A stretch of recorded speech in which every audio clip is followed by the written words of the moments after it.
Hey, today I've got for you 3 different projects, a lace scarf, a little belt, and this cute bow keychain. The best part is they all use the exact same lace pattern. It's very repetitive, completely beginner friendly, and honestly just a really nice, mindless project to zone out with once you get the rhythm down. Before we start, if you're someone who finds it easier to have written instructions in front of you, as always, the written pattern is linked in my description. Alright, for materials, you will need first of all yarn. I'm using this 4-ply cotton yarn, a matching hook. I'm using 1.5mm hook, scissors of course, and a yarn needle to wave in those ends when we're done. And that's it. Grab your yarn and let's get into it. To start, we're going to make a slip knot. This is how I'm doing it. Now we need to chain 10. If you're completely new to this, chaining is super simple. Just yarn over and pull that yarn through the loop that's already on your hook.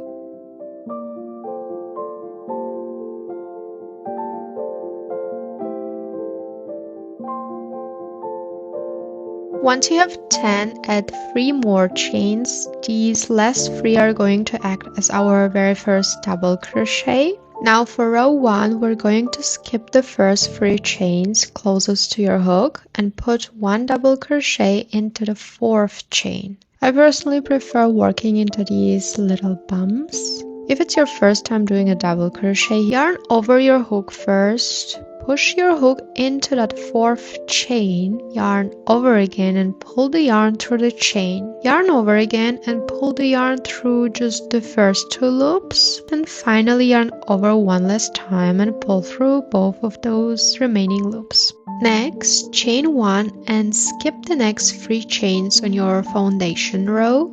In the chain right after that, we're doing a so-called cluster. Put a double crochet into that chain, then chain 3 and then do another double crochet right back into the exact same chain.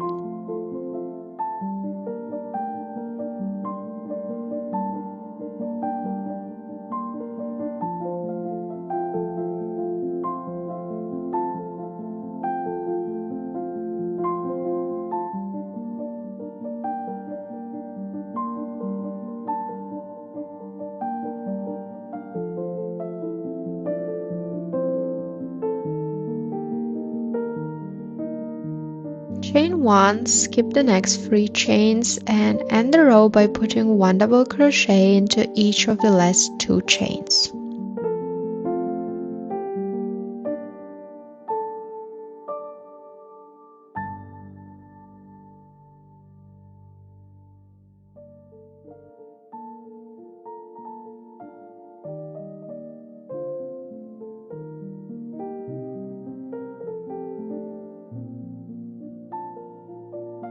For row 2, turn your work around. You have 2 options here to start the row. You can either just chain 3, which will act as your first double crochet, or you can do a standing double crochet. I usually go with a standing double crochet just because I think it gives a much cleaner, straighter edge. If you want to try it, here's how you do it. So pull your loop up just a little bit to the height of a normal double crochet. Hold the loop tight against the hook with your finger and wrap the hook around itself to create like a twist. Then insert your hook into the first stitch, yarn over and pull up a loop. Yarn over and pull up a loop through those first 2 loops. Finally, yarn over again and pull through the remaining 2 loops. But honestly, if that feels too tricky right now, just chain 3. It works perfectly fine. Alright, now double crochet into the next stitch, then chain 1.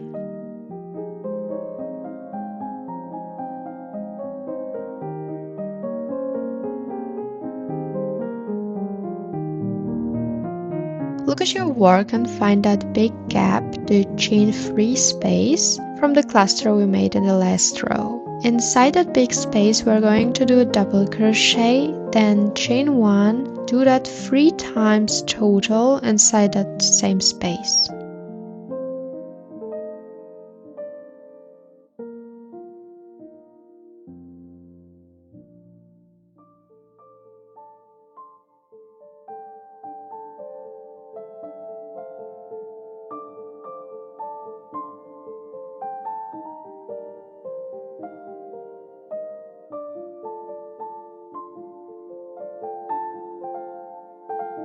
Finish up the row by putting a double crochet into the last 2 stitches.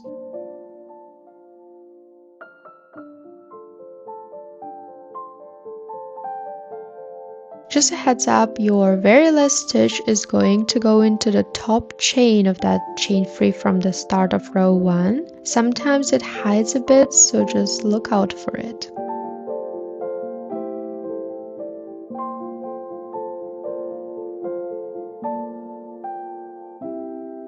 Turn your work again. Start with either your chain free or your standing double crochet, and then double crochet into the next stitch.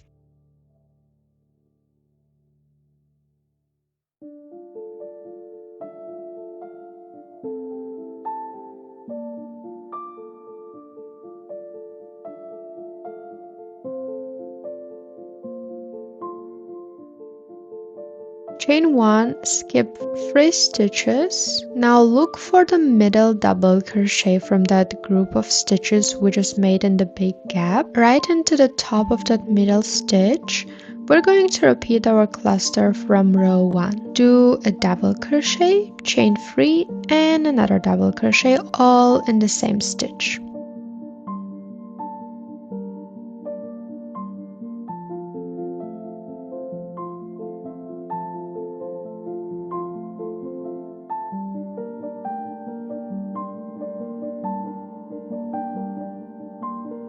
Chain 1, skip 3, and finish the row with 2 double crochets.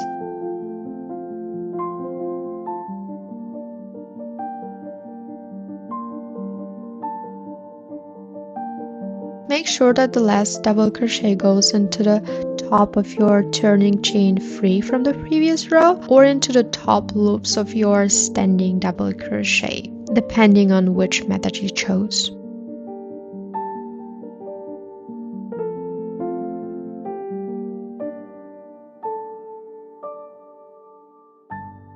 And that's really the whole pattern. You just repeat rows 2 and 3 until the ribbon is as long as you want it to be. So just put on your favorite show and enjoy the process. I'll see you back here once you reach your desired length.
Once you get the length you need, just cut your yarn, pull it through that last loop to tie it off, and use your yarn needle to wave the loose ends back and forth through your stitches so they stay perfectly secure and don't unravel.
And don't forget to do the same thing on the other side. If you're making the scarf or the belt, congrats, you are completely finished, just throw it on. But if you're making the bow, honestly you can use any method you like to tie it, but I'm just showing you how I've done it here, so you can follow along if you'd like.